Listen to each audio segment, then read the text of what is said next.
बच्चों नमस्कार। आपने अगले वीडियो में पढ़ा था कि राम भक्ति शाखा, इसमें आप पढ़ेंगे कृष्ण भक्ति शाखा। कृष्ण भक्ति शाखा को हम कृष्णाश्रयी शाखा भी कहते हैं।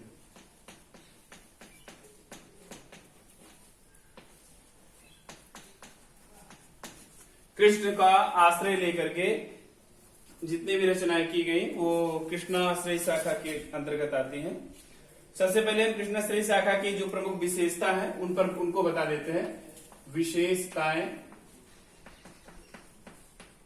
कृष्णाश्रयी शाखा की जितनी विशेषताएं हैं उन पर हम चर्चा कर लेते हैं।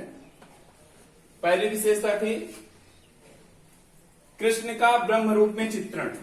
भगवान श्री कृष्ण का ब्रह्म रूप में चित्रण।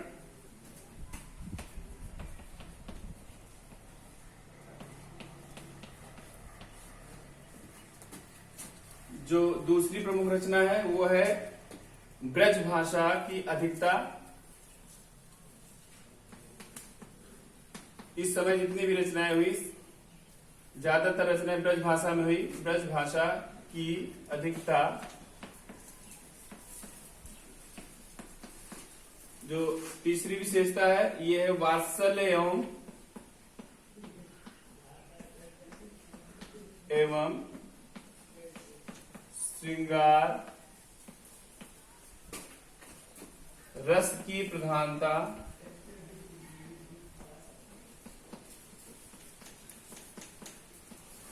श्रृंगार एवं वात्सल्य रस की प्रधानता। गेय पद की परंपरा। ज्यादातर रचनाएं होती थी गेय पद में होती थी, इसको गाया जा सकता था। गेय पद की परंपरा। और जो एक विशेषता और लिख देते हैं मुक्तब काव्य लेखन। मुक्तक काव्य लेखन की प्रचुरता।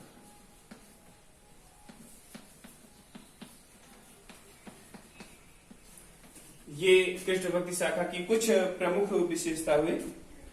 और कृष्ण भक्ति शाखा के जो प्रवर्तक अगर माने जाते हैं तो वो माने जाते हैं वल्लभाचार्य। वल्लभाचार्य ये प्रवर्तक माने जाते हैं। और कृष्ण भक्ति शाखा के श्रेष्ठ कवि माने जाते हैं वो माने जाते हैं सूरदास जी। तो हम चर्चा कर लेते हैं सूरदास जी के ऊपर थोड़ा और अष्टशापकी कवियों के ऊपर। इतना आप नोट कर लीजिए।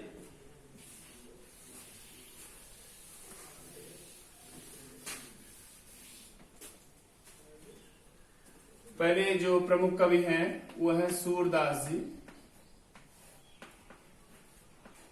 सूरदास जी को बहुत से उपनाम दिए गए हैं। सूरदास जी को हिंदी साहित्य का सूर्य कहा जाता है।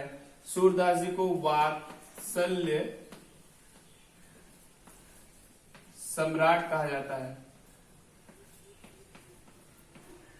वात्सल्य सम्राट और पुष्टि मार्ग का जहाज।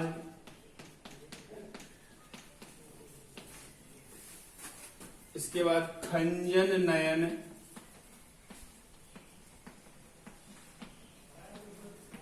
इनको भावाधिपति।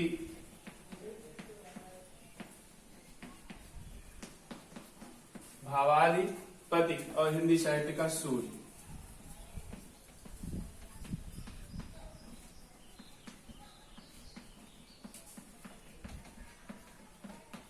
आदि नामों से जाना जाता है। सूरदास जी को हम वात्सल्य सम्राट के नाम से, पुष्टिमार्ग का जहाज के नाम से, खंजन नयन के नाम से, भावाधिपति के नाम से और हिंदी साहित्य का सूर्य के नाम से जानते हैं। हम चलते हैं सूरदास की जो प्रमुख रचनाएं हैं। इनकी बहुत सी रचनाएं हैं, लगभग 2500 की संख्या में मिलती है, लेकिन इनकी 3 रचना सर्वाधिक प्रसिद्ध है, उन्हीं पर हम चर्चा कर लेते हैं।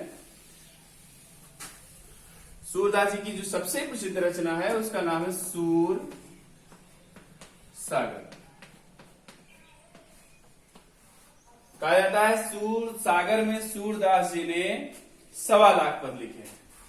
पदों की संख्या कितनी है? 1.25 लाख पद। लेकिन इन 1.25 पदों में वर्तमान समय में हमारे 5 से 8,000 पद ही प्राप्त हुए। 5,000 से ज्यादा पद प्राप्त हुए।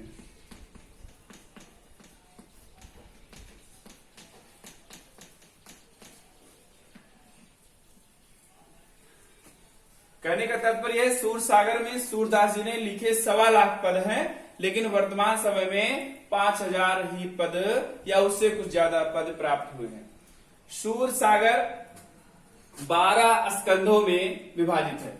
सूरसागर में कितने स्कंध हैं? 12। सूरसागर में 12 स्कंध हैं, जिसमें आगे के 9 स्कंध बहुत छोटे हैं और पीछे के तीनों स्कंध बहुत बृहत हैं, बहुत बड़े हैं। सूरसागर की जो भाषा है वह कौन सी भाषा है? ब्रज भाषा। सूरसागर की ब्रज भाषा। सूरसागर के अलावा इनकी दूसरी जो रचना थी उसका नाम है सूर सारावली।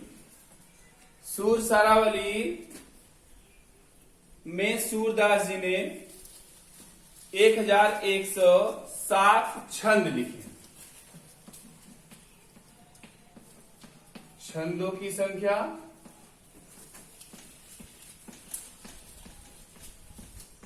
1107। सूर सारावली में सूरदास जी ने छंद लिखे हैं और उनमें छंदों की संख्या 1107 है। और तीसरी जो इनकी प्रमुख रचना है उसका नाम है साहित्य लहरी। साहित्य लहरी में सूरदास जी ने 118 दृष्टकूट पद लिखे हैं। पद लिख दे रहे हैं पूरा कि 118 दृष्टकूट पद सूरदास जी ने अपनी रचना साहित्य लहरी में लिखा है। तो हम भक्तिकाल की कृष्णा श्री शाखा में सूरदास जी को पढ़ रहे हैं। सूरदास जी के विषय में मैंने बताया कि सूरदास जी की जो 3 प्रमुख रचना है सूरसागर, सूर सारावली और साहित्य लहरी है। सूरसागर में 1.25 पद लिखे गए हैं और जो कि वर्तमान में लगभग 5 से 8,000 पद के बीच में प्राप्त होते हैं। सूर सारावली में छंदों की संख्या 1107 है और साहित्य लहरी में 118 दृष्टकूट पद हैं। हम आपको बता देते हैं कि सूरदास जो कि वल्लभाचार्य के शिष्य थे और वल्लभाचार्य के पुत्र का नाम था विट्ठलनाथ। विट्ठलनाथ ने 8 कवियों को मिलाकर अष्टछाप की रचना की थी। अष्टछाप में उन 8 कवि कौन कौन से हैं उनके विषय में हम थोड़ी सी आपको जानकारी दे देना चाह रहे हैं।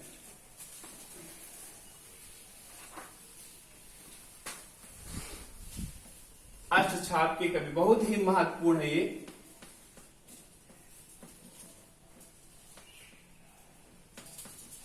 अष्टछाप के कवि, सबसे पहले अष्टछाप के कवि में हम लिख लेते हैं सूरदास जी को ही। सूरदास। इसके अलावा हम लिखते हैं नंददास। नंददास जी इन अष्टछाप के कवियों में सबसे छोटे थे और नंददास जी गोस्वामी तुलसीदास जी के चचेरे भाई थे। ये सबसे छोटे थे अष्टछाप के कवियों में। तीसरे हैं चतुर्भुज दास।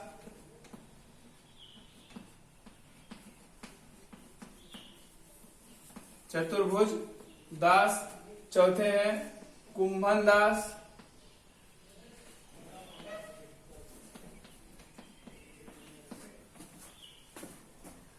पांचवे हैं कृष्णदास। ये सबसे कुशाग्र बुद्धि वाले थे। अष्टछाप कवियों में सबसे तेज बुद्धि वाले अगर कोई थे तो उनका नाम कृष्णदास था। छठवें हैं परमानंद दास।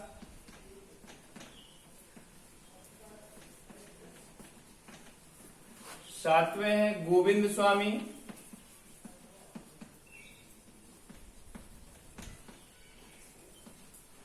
और आठवें हैं शीत स्वामी।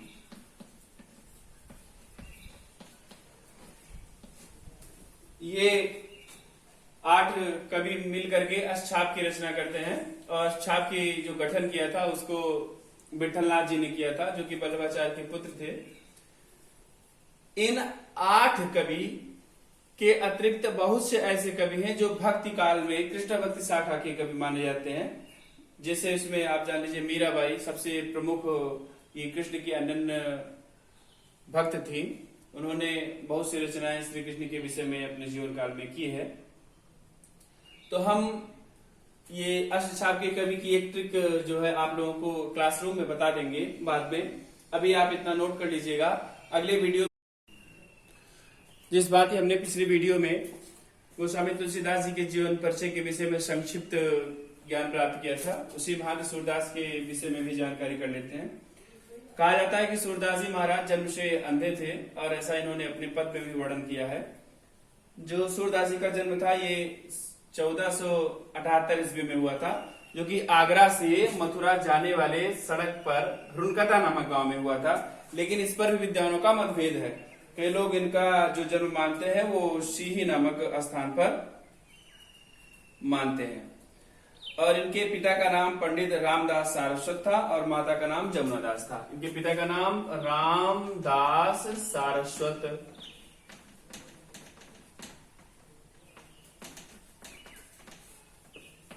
पंडित रामदास सारस्वत इनके पिता का नाम था और इनकी माता का नाम जमुना दास था।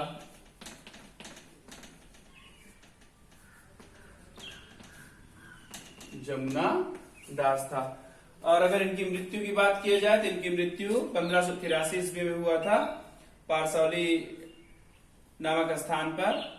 कहा जाता है कि खंजन नयन रूप रस माते पद का गान करते हुए इन्होंने अपने प्राण को त्याग दिया था। सूरदास के गुरु का नाम वल्लभाचार्य है।